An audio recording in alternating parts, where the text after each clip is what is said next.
ముఖ్యంగా నాగర్ కర్నూలు రావడం అతిపెద్ద స్కామ్ జరిగింది ఇక్కడ. రంగారెడ్డి పాలమూరు ఇరిగేషన్ ప్రాజెక్ట్స్ మీద పేదలై 2 ఎకరాలు 3 ఎకరాలు 4 ఎకరాలు అర్ధ ఎకరం పోయిన వాళ్ళకు కంపన్సేషన్ గవర్నమెంట్ ఇచ్చింది 5 లక్షల లెక్క. అయితే ఇక్కడ ఉన్నటువంటి సాయిబాబా అనే వ్యక్తి మరి ఆయనకి ఏం ఆలోచన వచ్చిందో తెలియదు. అరే మీరు ఇళ్ళల్లో ఉంటే డబ్బులు ఖర్చు అవుతుంది, తాగి తిని ఉడాస్తారు, ఖర్చులు వేస్ట్ అవుతాయి, మీ భవిష్యత్తు బాగుండాలంటే 2 రూపాయలు మిత్తి, ఇక కొంత సమయం మరగానే 2 కాదు 4 గంటలు కూడా ఇచ్చిండు ఆయన. ఈ విధంగా కేవలం ఇక్కడనే కాదు, నాగర్ కర్నూలే కాదు, మహబూబ్ నగర్, నల్గొండ, గుంటూరు వరకు పాకింది ఆయన. టోటల్ 1426 మంది మోసపోయారు. It is on record, police record. వాళ్ళు ఎంక్వైరీ చేశారు.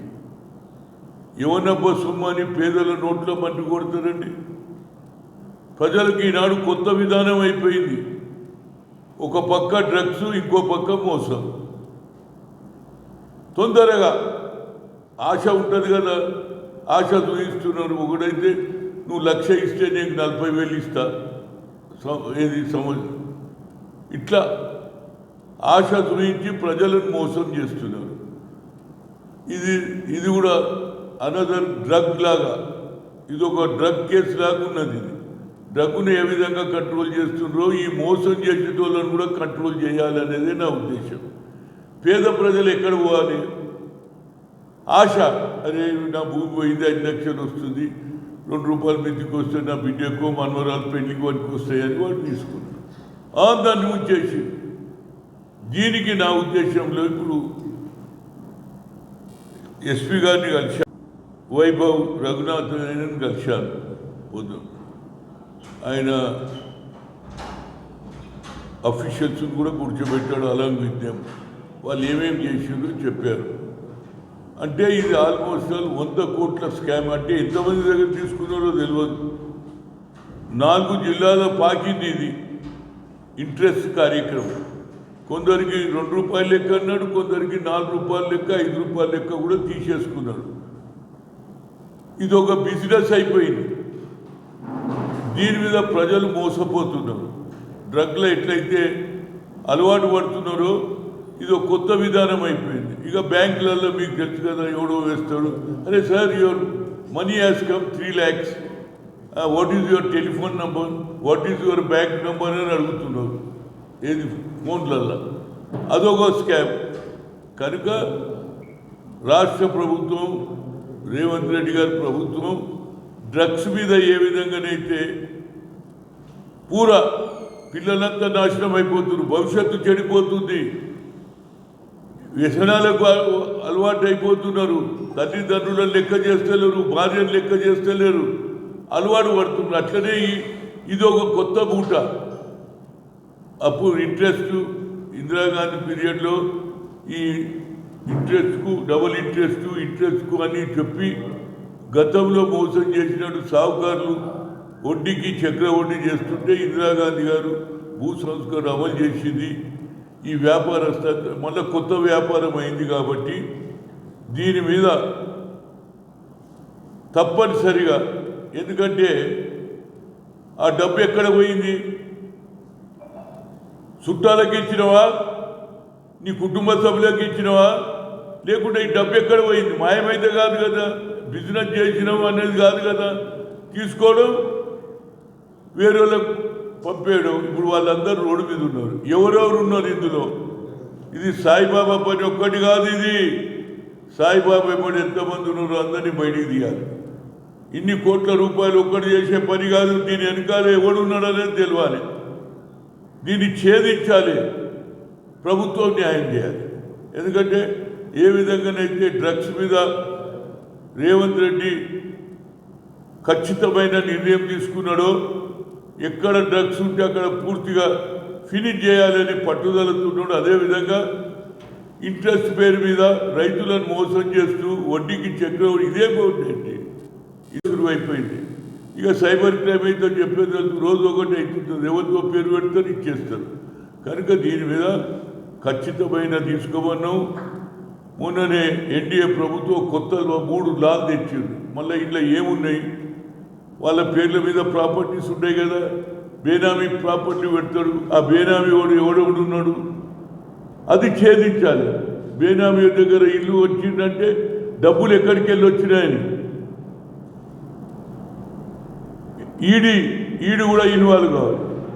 Because money where it has come, who has given money and you are purchase the house అనేది ఇంపార్టెంట్. అది నా ఉద్దేశం.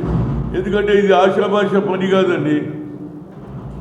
ఎంతమందిని మోసం చేస్తారు, ఎంతమంది జీవితాలు చెడగొడతారు. పాపం ఏదో ఈ ప్రాజెక్ట్ కింద పోతుంది, ఆ భూమి ఉంటే మళ్ళీ ఏదన్నా పిల్లల పెళ్లిలో అని అంటే మీకుంటే ఏమైతుంది, నేను బిత్తికిస్తా, నీకు డబల్ పైసలు వస్తాయని ఆఖరికి ఒక 35 లక్షలు అది కూడా చెప్పాడు ఆయన. ఒక డిఫెన్స్లో పనిచేసే జవాన్కి వస్తే చచ్చిపోతే వస్తే దాన్ని కూడా మోసం జరిగింది. ఇక ఇలాంటి మోసాలు జరుగుతుంటే పేద ప్రజలు ఆత్మహత్యలు చేసుకోకుంటే ఏమవుతారు. కనుక దీని మీద నా ఉద్దేశంలో ప్రభుత్వం ఖచ్చితమైన ఎంక్వైరీ చేయాలి. వాళ్ళ చుట్టాలు ఎవడు, వాళ్ళ పగ్గాలు ఎవడు, ఆయన సాయిబాబా ఎవడెంబడెక్కువ తిరుగుతాడు, ఆయన దోస్తుల ఆస్తులు ఎక్కడున్నాయి, ఎవరి పేర్లలో కొన్నారు ఆ ఆస్తులు, ఎప్పుడు రిజిస్ట్రేషన్ అయింది, ఇవన్నీ తెలిస్తే అప్పుడు బయటపడుతుంది. కానీ ఆయన దగ్గర ఇప్పుడు ఏం లేవు, బ్యాంకులో ఏం లేవట. నేను చూసిన ఆయన ఫోటో కాలు మీద కాలు వేసుకొని భార్యతో మాట్లాడుతున్నాడు. అంటే లెక్క లేదు. ఏమైతుంది రావై ఒకసారి జైలు కాదు, తప్పనిసరిగా పేద ప్రజలకు డబ్బులు వాపసు ఇప్పించినాడే న్యాయం. అని జైలుకోతే మాకేం లాభం రాబోయ్, మంచిగా బలిచేయి బయటకు వస్తున్నాడు, లాభం ఏంది, పేదోనికి ఏం లాభం, రైతుకు అనేది నా ఉద్దేశం. నేను తప్పనిసరిగా ఇవ్వాలనే కాదు, ఇది ఛేదించే వరకు అప్పుడప్పుడు నాగర్ కర్నూలు వస్తూనే ఉంటా, అడుగుతూనే ఉంటా. ఎంత డెవలప్మెంట్ అయింది, ఎంత మంది ఎంక్వైరీ చేసిర్రు, వాళ్ళ చుట్టాలు ఎవడు, పక్కాలు ఎవడు, ఈడ ఎవరితో స్నేహం ఉంటాడు, ఈ డబ్బు ఏమైంది మరి కొట్టుకపోదు కదా.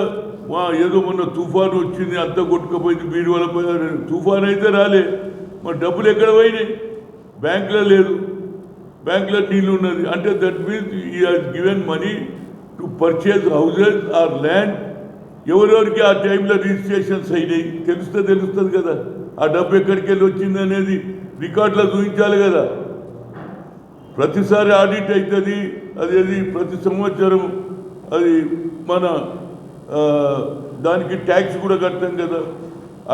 దానిక దీని మీద రెవెన్యూ అండ్ పోలీస్ ఇద్దరు కలిస్తే న్యాయం జరుగుతుంది.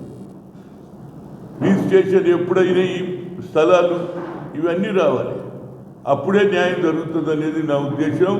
నేను తప్పనిసరిగా ఇదో పెద్ద స్కామ్, పేద ప్రజల నోట్లు కొట్టేసి వాళ్ళంతా నాకు హైదరాబాద్కి వచ్చారు. ఏది ఇందిరా పార్క్ దగ్గర ధర్నా పెడతాం సార్, మీరు వచ్చి మాట్లాడాలంటే నేనన్నా పైసలు ఓడగొట్టుకున్నాం నాగర్ కర్నూలా, ఇందిరా పార్క్ దగ్గర దొరుకుతాయి తమ్మి, ఇట్లా కాదు. నేను అడుగుతాన్నా, ఎస్పీతో మాట్లాడినా, బట్ ఈ has sir I have taken this thing, FIR కూడా అయింది, అన్నీ అయినాయి. కానీ ఆయన జైలు పోయి వస్తే ఏముంటుంది, అయిపోయింది కదా. నేను మొన్ననే జైలు పోయి వచ్చిన, ఇంకా నన్ను ఎవడు పీకుతాడు అంటారు కదా. అందుగురించి ఇది నడవదు. దీని మీద డబ్బులు రావాల్సినందుకు తప్పనిసరిగా నా ప్రయత్నం చేస్తా, పేద ప్రజలకు న్యాయం చేయాలనేది నా ఉద్దేశం.